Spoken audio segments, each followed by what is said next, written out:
I didn't even know his name until he said I was his boyfriend in front of the entire school. The first thing I remember is the sound. Not voices, not footsteps, just that low ripple of attention, like when something shifts in a room and everyone feels it before they understand it. Then hands. Warm, firm, sudden, around my waist. I froze. Completely. My brain lagged a full 3 seconds behind reality, trying to process why Lucas Hale, the Lucas Hale, was standing next to me, why he was touching me, and more importantly, why half the student body was suddenly staring like I'd grown a second head. "There you are," he said, casual, like this was normal, like we'd done this 100 times before. Too close. Way too close. His voice dropped just enough for only me to hear. "Don't panic. Just nod. Don't panic." That was a funny instruction considering my heart was trying to break a land speed record inside my chest. I should have stepped back. I should have said something. Anything. Instead, I nodded. Just once. And that was all it took. Lucas turned slightly, just enough to face the crowd gathering near the steps outside the main building, his arms still around me like it belonged there. "This is Aiden," he said smoothly, like he was introducing something simple, harmless. "My boyfriend." Silence hit first. Then the noise came crashing in. Whispers. Phones lifting. Someone actually gasped like this was a reality show reveal. "My boyfriend." The words didn't land right. They hovered somewhere above me. Unreal, like I was watching someone else's life from a distance. Because this didn't make sense. Not even a little. Yesterday, Lucas Hale didn't know I existed. Yesterday, I was just background. The kind of person people pass in the hallway without remembering 5 seconds later. And now? Now his hand was still resting at the small of my back, steady, grounding in a way that felt dangerously convincing. Not part of the deal. Except there was no deal. Not yet. I swallowed, finally finding enough awareness to glance up at him. Big mistake. His expression didn't match the situation. No panic. No hesitation. Just calm control, like he'd already calculated every possible outcome. And decided this was the best move. And somehow, that made it worse. Because it meant this wasn't an accident. He meant to do this. "Smile," he murmured under his breath, barely moving his lips. "Trust me." Trust him? I didn't even know him. But my face, traitor that it was, shifted anyway, something that probably resembled a smile if you didn't look too closely. His thumb brushed lightly against my side, a subtle, almost absent movement. Micro, intentional, real enough to make my stomach flip. This was wrong, completely insane. And yet, no one was questioning it. Not really. They were accepting it, processing it, building a narrative around it in real time. Lucas Hale had a boyfriend. And apparently, it was me. I exhaled slowly, trying to ground myself in something logical, something solid. There had to be an explanation. There had to be a reason. Because things like this didn't just happen. Not to people like me. Not unless there was something behind it. Something I hadn't seen yet. Something I definitely wasn't prepared for. The moment the bell rang, everything got louder instead of quieter, like the entire school had decided that walking between classes was no longer the priority, and I was. Eyes followed me. Phones tilted in my direction. Someone whispered my name, which was unsettling because I was pretty sure 90% of them did not know it yesterday. Lucas did not let go. Not when we stepped off the front steps. Not when we moved through the hallway. Not even when the crowd thinned just enough for me to breathe again. His hand stayed at my back, steady, deliberate, like he was anchoring me to something I did not understand. Too consistent. Too real. Not part of the deal. Except now there was a deal. Apparently.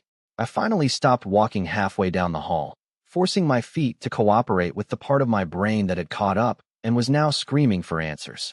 "Okay," I said under my breath, keeping my voice low but tight. "You need to explain what just happened." Lucas paused with me, turning just enough so that his body blocked part of the hallway traffic, creating this strange little pocket of privacy in the middle of chaos. He did not look rushed. He did not look nervous. He looked like someone who had expected this exact moment. "I will," he said calmly. "But not here. Not helpful." My pulse kicked up again, frustration mixing with something dangerously close to curiosity. He glanced down the hall, then back at me, eyes sharp but not unkind. "Walk with me." That was not a question, and for reasons I could not fully explain, I followed. Again, we slipped into an empty classroom, the kind teachers used during free periods, quiet and slightly too cold from the air conditioning. The door clicked shut behind us, and just like that, The noise outside dulled into something distant and manageable. Lucas stepped back then. Finally, space. I did not realize how aware I had been of him until that distance existed again. My skin felt weirdly cold without it. That was a problem I was not ready to unpack. He leaned casually against one of the desks. Arms crossing like this was just another normal conversation between two people who definitely had not just detonated a social bomb in front of half the school. I need you to pretend to be my boyfriend, he said, direct, no build-up, like he was ordering coffee. I stared at him, blinked once, twice. You already said that part, I replied, because apparently my brain had decided sarcasm was the best defense mechanism available. I meant the part where you explain why. A flicker of something crossed his expression. Not hesitation. Calculation. There is a situation, he said carefully. Rumors. People who are interested in making things complicated for me. That sounded vague on purpose. I narrowed my eyes. And your solution was to grab a random guy and announce we are dating? You were not random. The words landed faster than I expected. Clean. Certain. No room for misunderstanding. I opened my mouth, then closed it again, thrown off balance by the way he said it, like it was obvious, like I was the only one who did not have that information. You are quiet, he continued, tone even. You keep to yourself. You are not part of the groups that would turn this into something worse. He paused, studying me for half a second longer than necessary. And you are? Safe. Safe. That word did something strange in my chest. Not dramatic, just enough to make me aware of it. I crossed my arms, mirroring his posture without meaning to. So I am convenient. You are reliable, he corrected smoothly. Of course he did.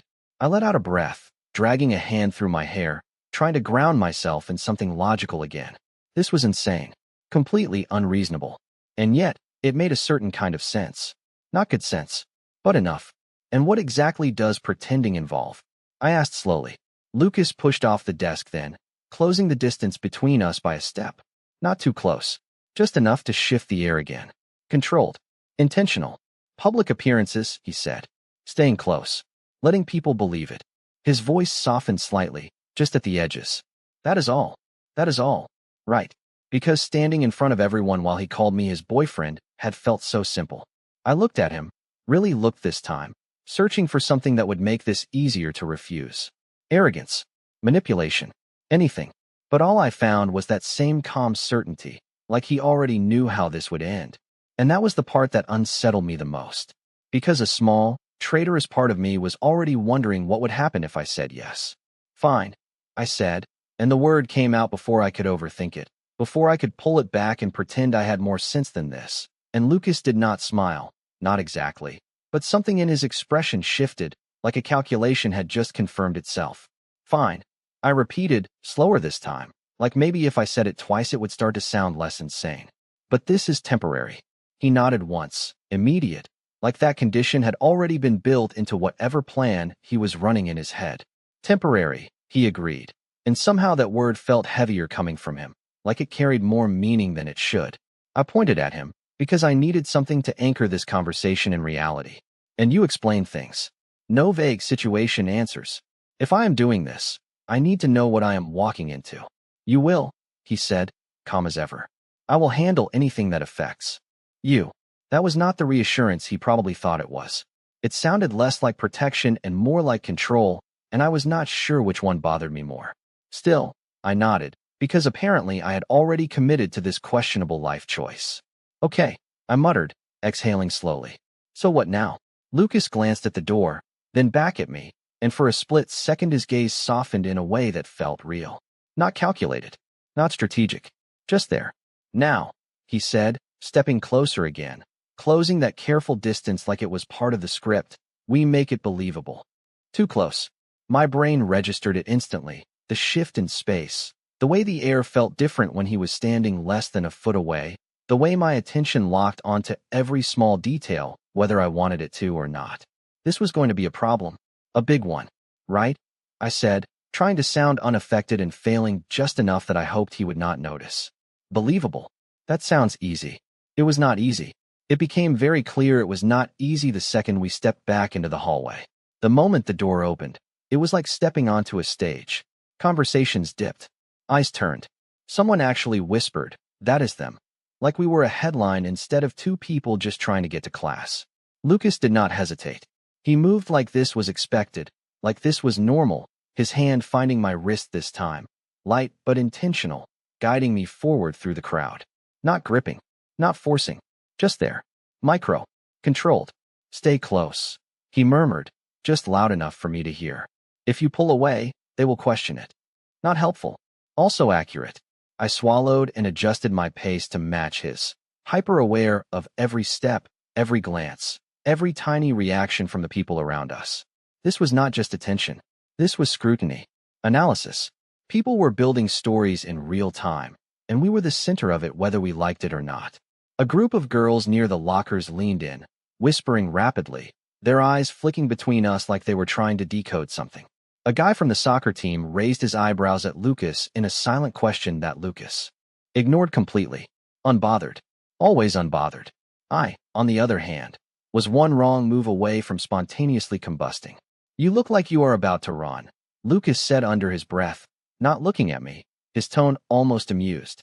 I am thinking about it. I shot back quietly, keeping my smile fixed in place because apparently that was part of the performance now. Strongly. His thumb brushed lightly against my wrist, a brief, grounding motion that made my thoughts stutter for half a second. Do not, he said simply. And the worst part was, I did not. I stayed. I walked beside him down the hallway like this was real, like this was something I knew how to do, like I was not completely out of my depth. Because somewhere between the stares and the whispers and the steady presence at my side, a new realization settled in, quiet but undeniable. This was not just his world anymore. Somehow, unbelievably, it was mine now too. By lunchtime, I realized two things very clearly. One, there was no such thing as low profile anymore. And two, Lucas Hale did not do anything halfway. The cafeteria felt different the second we walked in, like the air shifted to make space for him automatically, conversations pausing just long enough to register his presence before picking back up in quieter, sharper tones. Except this time, it was not just him they were watching. It was us. I almost stopped at the entrance, instinct kicking in, telling me to turn around, grab something from a vending machine, disappear somewhere quiet where no one knew my name. Lucas did not let that happen. His hand found my shoulder this time, light but certain, guiding me forward like it was the most natural thing in the world. Not forcing, just expected. You are thinking about escaping again, he said under his breath, his tone calm, almost amused. I kept my eyes forward, focusing on the far wall like it held all the answers I needed. I am evaluating my options, I muttered. One of which includes pretending this is a very realistic dream. He huffed softly, the sound barely there, but enough to throw me off for half a second. Stay, he said simply. Just that. No explanation. No pressure. And somehow that made it harder to argue. We reached the center tables, the ones everyone knew belonged to him and his circle, and that was when the real test started. Conversations stopped completely this time. Not subtle, not hidden, just silence. A guy I recognized from the basketball team leaned back in his chair, looking between us with open curiosity. A girl across from him raised her brows, her gaze sharp, assessing. No one spoke first. Of course they did not. Lucas was the one who set the tone here. He did not hesitate. He pulled out a chair like this was routine, like we had done this every day for years, his hand brushing briefly against my back as I sat down. Micro. Intentional. Too smooth. I sat. Because apparently that was what I did now. I sat in places I had never been invited to before, next to people who would not have noticed me a week ago, all because Lucas decided I belonged there. He took the seat beside me, close enough that our shoulders almost touched, and that tiny almost felt louder than anything else in the room. So, the basketball guy finally said, breaking the silence with a slow grin. You want to explain, or are we just rolling with it? Lucas did not even look at him. His attention stayed on his tray for a second before he answered, completely unbothered. There is nothing to explain. Simple. Clean. Final. That should have ended it. It did not. Nothing, the girl across the table echoed, her tone light, but edged with something sharper underneath. Her eyes flicked to me, then back to Lucas. You just show up with a boyfriend out of nowhere and expect no one to ask questions. Out of nowhere. That stung more than I expected. I kept my expression neutral, focusing on unwrapping a napkin like it required my full attention, like my entire world was not currently being dissected in front of me. Lucas finally looked up then, his gaze steady, unreadable. I expect people to mind their own business, he said calmly. The table went quiet again, but this time it felt different. Not curiosity, tension, something unspoken settling between them that I could not fully read. The girl held his gaze for a second longer, then leaned back slightly, a small, knowing smile tugging at her lips. Sure, she said lightly. Whatever you say. But she did not look convinced. Not even a little. And as the conversation slowly restarted around us, quieter but far from over, I felt it again. That shift, that pressure. This was not just about pretending anymore. There were layers here I did not understand. People who were not buying the story, and a version of Lucas that was still carefully hidden behind that calm, controlled exterior. I glanced at him briefly, just for a second, and caught something unexpected. His jaw was tight, subtle, almost invisible if you were not looking for it. But it was there, which meant one thing. This was not as easy for him as he was pretending it was. And for some reason, that made everything feel even more real. By the end of lunch, I could feel it settling in, not just the attention but the pattern of it. The way people kept looking, then looking again, like they were trying to solve something that did not quite add up. And the worst part was, they were right. It did not add up. Not Lucas. Not me. Not this.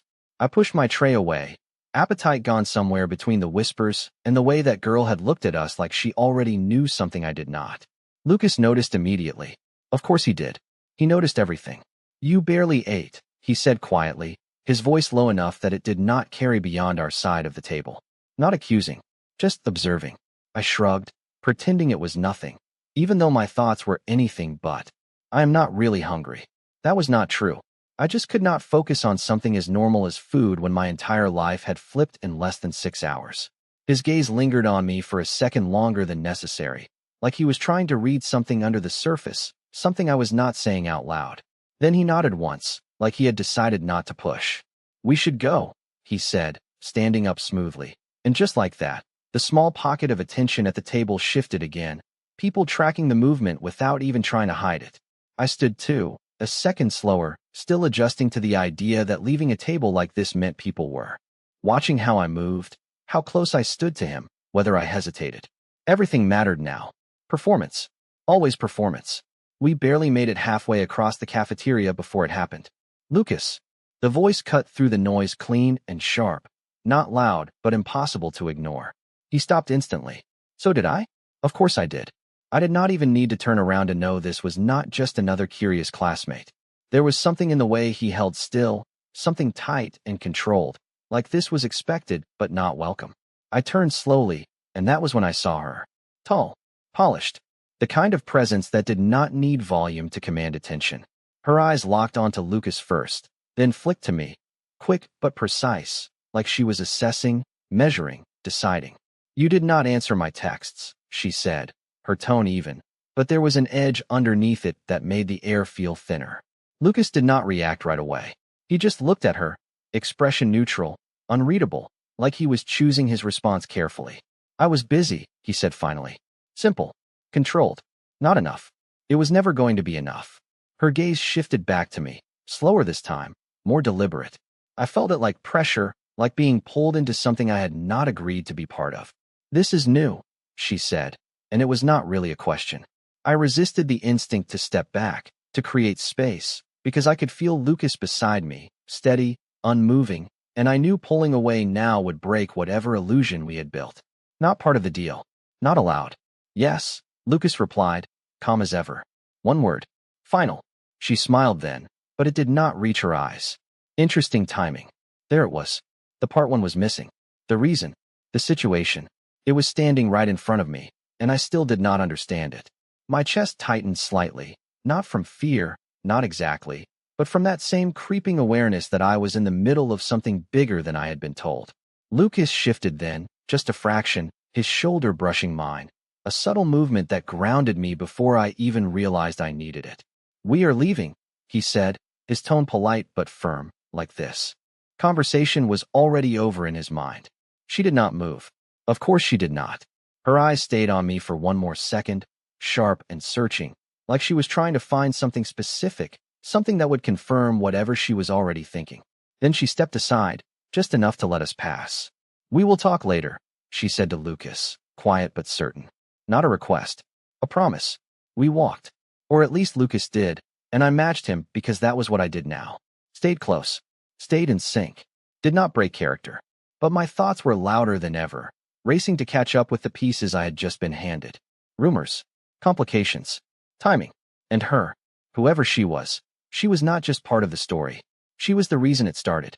I glanced at Lucas as we stepped into the hallway, searching his expression for something, anything that would make this clearer. He did not look at me right away.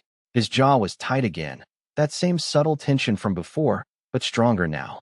And for the first time since this whole thing began, I realized something I had not considered before. Maybe I was not the only one pretending. Maybe Lucas was too, and I had no idea which parts of him were real. The hallway felt louder after that, even though nothing had really changed. Same lockers, same voices, same footsteps echoing against tile. But now there was something under it, something tight and unsettled, like I had walked into the middle of a conversation that started long before I got here. Lucas did not say anything at first. He just kept walking, pace steady, expression back to that calm, controlled version of himself like the moment in the cafeteria had never happened. Like she had never happened. I gave it about 10 seconds before I broke. You were going to tell me about that, right? My voice came out quieter than I expected, not confrontational, just careful. He did not stop walking. Of course he did not. He said. Simple. Too simple. Not enough. I exhaled slowly, matching his pace, refusing to let this slide, even though part of me wanted to pretend I did not care. And when exactly were you planning on doing that? Before or after she stared me down like I was part of a problem I did not create? That got a reaction. Small, but there. His jaw tightened again, just for a second, before he glanced at me. Her name is Claire, he said. Not an apology. Not an explanation. Just a name. I waited. He kept walking. Right. So this was how this was going to go. Okay. I said, a little sharper now. And Claire is what? Your ex? Your problem? The reason I suddenly have a role in whatever this is. He stopped then. Finally. Right in the middle of the hallway, like the rest of the school did not exist for a second. People moved around us, but it felt distant, like background noise fading out while everything else sharpened into focus. He turned toward me fully this time, and the calm expression was still there, but it was thinner now, like something underneath it was pushing through. She is part of the reason, he said. Honest, but still not the whole truth. I crossed my arms, holding his gaze. Part is not enough. A beat of silence stretched between us. He studied me for a second, like he was reassessing something, recalculating. Then he sighed, quiet but real, and that alone felt like a shift. Less control, more something else. Claire and I were never officially together, he said. But people assumed. It was convenient. Convenient. That word again. It settled somewhere uncomfortable in my chest. And now? I asked. Now it is not, he replied. His eyes flicked away briefly, then back to mine. She does not like that. Understatement of the year. I huffed a quiet breath, trying to process that. So your solution was to replace the assumption with a different one? I replaced it with something clear, he corrected. Of course he did. Always precise. Always controlled. I shook my head slightly, not fully disagreeing, but not convinced either. You could have picked anyone. The words slipped out before I could stop them. Too honest. Too close to something I was not ready to define. He did not answer right away. That was new. Lucas Hale always had an answer. Always. But this time, he just looked at me, something quieter in his expression, something less calculated and more deliberate. I did not want to pick. Just anyone, he said finally. The words landed softer than I expected, but they hit harder because of it. My thoughts stalled for a second, completely thrown off by the way he said it. Like this was not just strategy, not just convenience. Like there was a reason that went beyond everything he had told me so far. I swallowed, trying to recover some kind of balance. That still does not explain why me. His gaze held mine, steady, unreadable, but not distant anymore. It will, he said quietly. Just not all at once. Not all at once. I should have pushed harder. I should have demanded a real answer, something concrete, something that made sense. But instead, I nodded. Just once. Because somehow, despite everything, despite the confusion and the attention and the fact that I was standing in the middle of a situation I barely understood, I believed him. And that might have been the most dangerous part of all. By the time last period ended, the entire day felt unreal, like I had been moving through someone else's life on autopilot. hitting every mark without fully understanding the script. The final bell rang, sharp and loud, and for a second, everything paused. Then the hallway flooded with noise again, lockers slamming, voices rising, people moving in every direction at once. Normal. Completely normal. Except nothing about my day had been normal. I packed my bag slower than usual, buying myself a few extra seconds to think, to breathe, to maybe figure out what exactly I had agreed to. Fake relationship. Temporary. Simple. That was what Lucas said. That was what I was supposed to believe. But the way people looked at us, the way Claire had spoken, the way Lucas kept saying just enough, but never everything, it did not feel simple. Not even close. You are thinking too hard again. His voice came from behind me, low and familiar in a way that should not have felt familiar after one day. I glanced over my shoulder. He was leaning against the doorframe like he had been there the whole time, like he had just been waiting. Of course he had. I think that is a reasonable response to everything that happened today, I replied, slinging my bag over my shoulder. He pushed off the frame and stepped closer, stopping just within that now familiar distance that always felt intentional. Controlled. You handled it well, he said. No teasing. No sarcasm. Just straightforward. I blinked, caught off guard. I did not exactly have a choice. You did, he said quietly. You could have walked away. I could have. That was true. I had multiple chances. At the stairs. In the classroom. In the hallway. Even now. And yet, I had not. I shifted slightly, adjusting the strap on my shoulder, more to give myself something to do than anything else. And leave you to explain that in front of half the school, I said, attempting humor but landing somewhere closer to honesty. His gaze held mine for a second longer than usual, something unreadable flickering there again. I would have handled it. I believed him. That was the problem. I nodded once, then turned toward the door. So what now? I asked, stepping into the hallway, already bracing myself for whatever version of attention waited outside. We go home, he said simply, falling into step beside me like it was automatic. Like it had always been automatic. We walked in silence for a few seconds, not uncomfortable exactly, just aware. Everything felt more aware now. Every step, every glance, every inch of space between us, or lack of it. We made it to the front doors when something caught my attention. Not loud, not obvious, just off. A group of students standing near the exit, phones angled slightly, voices low but focused. Watching, not casually, intentionally. I slowed just a fraction. Lucas noticed immediately. Of course he did. Do not stop, he murmured under his breath, his tone shifting, sharper now. I did not argue. I kept walking, even as the feeling settled in my chest, tight and uneasy. This was not curiosity anymore. This was something else. We stepped outside, the late afternoon light hitting a little too bright after the fluorescent halls, and that was when I saw it. A phone screen, held just high enough to catch us both in frame. Recording. My stomach dropped slightly, not from fear exactly, but from the sudden realization of what this meant. This was not staying inside the school. This was spreading. Fast. Lucas, I said quietly, not breaking stride. They are filming. I know, he replied, just as quiet, just as calm. Too calm. That was what made it worse. He did not look at them. He did not react. Instead, his hand found mine. Not my wrist this time. My hand. Fingers brushing first, then settling, light but unmistakable. Not forced. Not rushed. Just there. My thoughts stalled for half a second, completely derailed by the shift. This was new. This was not something we had practiced. Not something he had warned me about. Not part of the deal. I glanced at him instinctively, searching for some kind of signal, some indication this was just another calculated move. But his expression did not change. Calm, steady, and somehow softer. Stay with me, he said quietly, not looking at me, his grip steady but not tight. Stay with me, not stay close, not play along. Stay? The difference hit harder than it should have. And before I could stop myself, before I could overthink it or question it, or pull away like I probably should have, I did. I stayed. We did not stop walking until we were far enough from the main entrance that the noise thinned out and the eyes on us started to feel less immediate, but the feeling did not disappear. It lingered, like something had already been set in motion and there was no way to pull it back. Lucas let go of my hand first. Not abruptly, just a quiet release, like it had served its purpose. The absence hit faster than I expected. My fingers felt colder without the contact, which was ridiculous, and I shoved my hands into my jacket pockets before I could think too much about it. So that is it, I said, keeping my tone even though my thoughts were anything but. We just walk around holding hands now, whenever someone pulls out a phone.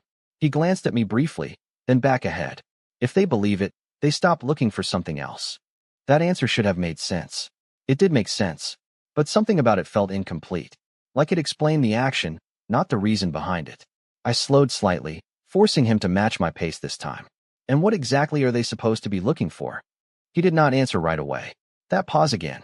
That same careful silence that meant he was choosing what to say and what to leave out. Something that is not there, he said finally. Vague. Too vague. I stopped walking completely this time. That is not an answer. He stopped too, turning toward me, and for a second the calm expression slipped. Not gone. Just thinner. It is the only one you need right now. Right now? That phrase again. Always later. Always not yet. I let out a breath, frustration building under the surface, mixing with something else I did not want to name. You keep saying that, I said quietly. Like there is some bigger explanation you are just waiting to drop when it is convenient.